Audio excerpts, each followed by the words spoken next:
Hello dears, welcome back to Thunder Kitchen Recipes. ഇന്ന് ഞാൻ മാവ് കലക്കി ഉണ്ടാക്കുന്ന ഒരു പൊറോട്ടയുടെ റെസിപ്പിയാണ് ഷെയർ ചെയ്യാൻ പോകുന്നത്. മാവ് കലക്കി നമ്മൾക്ക് ഹോട്ടലിൽ നിന്ന് വാങ്ങിക്കുന്ന അതേ രൂപത്തിലുള്ളതും അതേ ടേസ്റ്റുമായിട്ടുള്ള പൊറോട്ട നമുക്ക് ഉണ്ടാക്കാം. മാവ് കലക്കി ഉണ്ടാക്കുന്നത് കൊണ്ട് വളരെ എളുപ്പമാണ്. തേച്ച് വയ്ക്കേണ്ട, നമുക്ക് പരത്തണ്ട, അടിച്ച് പരത്തണ്ട, ചുരുട്ടണ്ട, ഒന്നും ചെയ്യണ്ട. മാവ് കലക്കി 10 മിനിറ്റ് കഴിഞ്ഞിട്ട് നമുക്ക് ഉണ്ടാക്കിയാൽ വളരെ സോഫ്റ്റും ഇങ്ങനെ വലിച്ചു കഴിക്കാൻ പറ്റുന്നതുമായ നമ്മൾ ഹോട്ടലിൽ നിന്ന് കഴിക്കുന്ന എല്ലാവരും ഇഷ്ടപ്പെടുന്ന ഈ പൊറോട്ട നമുക്ക് ഉണ്ടാക്കാൻ പറ്റും. വളരെ എളുപ്പത്തിൽ ഉണ്ടാക്കാം. അപ്പോൾ ഇതെങ്ങനെയാണ് ഉണ്ടാക്കുന്നതെന്ന് നമുക്ക് നോക്കാം. ബാറ്ററിന് വേണ്ടിയിട്ട് ഞാനൊരു കപ്പ് മൈദ മാവാണ് എടുത്തിരിക്കുന്നത്. അതിലേക്ക് ടേസ്റ്റിനുള്ള ഉപ്പും കൂടി ചേർക്കുക. 1 ടീസ്പൂൺ പഞ്ചസാരയും ചേർത്തിട്ട് ഈ മാവുമായിട്ട് നല്ലതുപോലെ മിക്സ് ചെയ്യുക. 1 കപ്പ് മൈദക്ക് 1.5 കപ്പ് വെള്ളമാണ് കറക്റ്റ് കൺസിസ്റ്റൻസി. അപ്പോൾ 1.5 കപ്പ് സാധാരണ വെള്ളമാണ് കേട്ടോ, ചൂടുവെള്ളമല്ല. അത് കുറേശ്ശെ ചേർത്ത് കലക്കിയെടുക്കുക. കട്ടയില്ലാതെ കലക്കിയെടുക്കണം. നല്ല സ്മൂത്ത് ആയിട്ടുള്ള ബാറ്റർ ആയിരിക്കണം. 1.5 കപ്പ് വെള്ളം കൊണ്ട് എത്ര ലൂസായിട്ട് എടുക്കാമോ അതുപോലെ നമ്മളിത് കലക്കിയെടുക്കുക. 1 കപ്പ് മൈദയാണ് 1.5 കപ്പ് വെള്ളത്തിൽ നല്ലതുപോലെ കട്ടയില്ലാതെ കലക്കിയെടുക്കുക. അതിനുശേഷം 10 മിനിറ്റ് നമുക്ക് റെസ്റ്റ് ചെയ്യാൻ വെക്കാം. 10 മിനിറ്റിന് ശേഷം ഇതൊന്നുകൂടി നല്ലതുപോലെ മിക്സ് ചെയ്തെടുക്കുക. ഒന്ന് നന്നായിട്ട് ഇളക്കി കൊടുക്കുക. ഞാനിതുപോലെ ഒരു ഗ്ലാസ്സിലാണ് ഇതെടുത്തിട്ട് ഒഴിക്കാൻ പോകുന്നത്, സ്റ്റീലിൻ്റെ ഗ്ലാസ്. ഇതിലേക്ക് 2 തവി ബാറ്റർ ഒഴിച്ചതിന് ശേഷമാണ് ഞാൻ ഉണ്ടാക്കുന്നത്. നമുക്ക് നൂൽ പൊറോട്ട ഉണ്ടാക്കണമെങ്കിൽ ഇതുപോലത്തെ ബോട്ടിലിൽ ഫില്ല് ചെയ്തിട്ട് നമുക്ക് നൂൽ പൊറോട്ടയും ഉണ്ടാക്കാവുന്നതാണ്. ഇനി നമുക്ക് പൊറോട്ട ഉണ്ടാക്കാം. നന്നായിട്ട് ചൂടായ ദോശ തവയിലേക്ക് എണ്ണ തടവിയതിന് ശേഷം നമ്മൾ ഗ്ലാസ്സിലുള്ള ബാറ്ററി ഇതുപോലെ ഒഴിച്ചു കൊടുക്കുക. 1 ലെയറാണ് ഇപ്പോൾ ഒഴിച്ചിരിക്കുന്നത്. അതിൻ്റെ പുറത്തേക്ക് കുറച്ച് എണ്ണ ചേർത്ത് കൊടുക്കാം.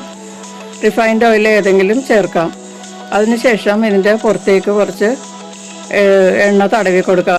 മുകൾ ഭാഗം വാടി കഴിയുമ്പോഴാണ് നമ്മൾ ഈ എണ്ണ മുകളിൽ തേച്ച് കൊടുക്കുന്നത്. അതിനുശേഷം ബാക്കി നമ്മൾ ഗ്ലാസ്സിൽ വെച്ചിരിക്കുന്ന ബാറ്റർ വീണ്ടും ഇതുപോലെ ഇതിൻ്റെ പുറത്തേക്കും ഒഴിച്ചു കൊടുക്കുക. കുറച്ച് വേണമെങ്കിൽ വട്ടം കൂട്ടിയെടുക്കാം. നിങ്ങൾക്ക് ഇഷ്ടമുള്ള പോലെ ഇത് ഒഴിച്ചു കൊടുക്കാം. അതിനുശേഷം വീണ്ടും എണ്ണ നന്നായിട്ട് ഇട്ട് കൊടുക്കുക. ഇത്രയും നേരം വരെ നമ്മൾ മീഡിയം ഹീറ്റിലാണ് കുക്ക് ചെയ്തത്. ഇനി ഹൈ ഫ്ലെയിമിലോട്ട് മാറ്റിയിട്ട് ഇത് നല്ലതുപോലെ മുരിച്ചെടുക്കുക. എണ്ണ ആവശ്യാനുസരണം ഒഴിച്ചു കൊടുക്കുക. അതിനുശേഷം ഒരു സൈഡ് മുരിഞ്ഞ് കഴിയുമ്പോഴേക്കും മറിച്ചിടുക. വീണ്ടും കുറച്ചുകൂടി എണ്ണ ഒഴിച്ചു കൊടുക്കാം. ഇതുപോലെ ഉണ്ടാക്കിയാൽ നമ്മൾ കടയിൽ നിന്ന് വാങ്ങിക്കുന്ന, അതായത് ഹോട്ടലുകളിൽ നിന്ന് കഴിക്കുന്ന അതേ പൊറോട്ട നമുക്ക് ഉണ്ടാക്കിയെടുക്കാൻ പറ്റും.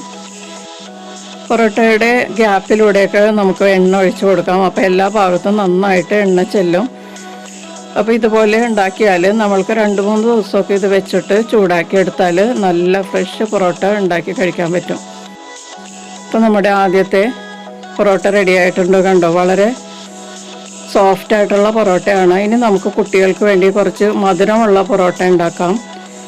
അതിനുവേണ്ടി നേരത്തെ പോലെ തന്നെ എണ്ണ തടവിയ പാനിലേക്ക് മാവ് ഒഴിച്ചു കൊടുക്കാം. ഇതുപോലെ കുറച്ച് കട്ടിയിൽ ഇതുപോലെ ഒഴിച്ചു കൊടുക്കാം. നമ്മൾ വാങ്ങിക്കുന്ന പൊറോട്ടയുടെ രീതിയിൽ ഒഴിച്ചു കൊടുത്തതിന് ശേഷം എണ്ണ തടവി വീണ്ടും അതിൻ്റെ മുകളിൽ ഒഴിക്കുക. ഇനി മുകൾ ഭാഗം വാടുന്നതിന് മുന്നേ തന്നെ കുറച്ച് ചോപ്പ് ചെയ്ത ചെറി തൂവി കൊടുക്കുക. അതിൻ്റെ പുറത്തേക്ക് പഞ്ചസാര പാനിയോ അല്ലെങ്കിൽ പഞ്ചസാരയോ തൂവി കൊടുക്കുക. അതിനുശേഷം ഹൈ ഫ്ലെയിമിൽ വെച്ചിട്ട് താഴെ ഭാഗം നന്നായിട്ട് മൊരിഞ്ഞ് കഴിയുമ്പോഴേക്കും മറിച്ചിട്ട് വീണ്ടും നല്ലതുപോലെ മൊരിക്കുക. എണ്ണ വീണ്ടും ഒഴിച്ചു കൊടുക്കുക. നല്ലതുപോലെ എണ്ണ ഒഴിച്ചാൽ നല്ല സോഫ്റ്റ് പൊറോട്ട നമുക്ക് കിട്ടും. അപ്പോൾ ഇതുപോലെ ഒരു സൈഡ് മറിച്ചിട്ടിട്ട് നല്ലതുപോലെ എണ്ണ തൂവി കൊടുക്കുക. ഹൈ ഫ്ലെയിമിൽ തന്നെ കുക്ക് ചെയ്യാൻ ശ്രമിക്കുക, അല്ലെങ്കിൽ പൊറോട്ട ഹാർഡായി പോവും. ഇതുപോലെ ഉണ്ടാക്കുകയാണെങ്കിൽ വളരെ പഞ്ഞ് പോലത്തെ പൊറോട്ട നമുക്ക് ഉണ്ടാക്കിയെടുക്കാം. ഇപ്പം നമ്മുടെ കുട്ടികൾക്ക് വേണ്ടിയിട്ടുള്ള സ്വീറ്റ് പൊറോട്ടയും റെഡി ആയിട്ടുണ്ട്.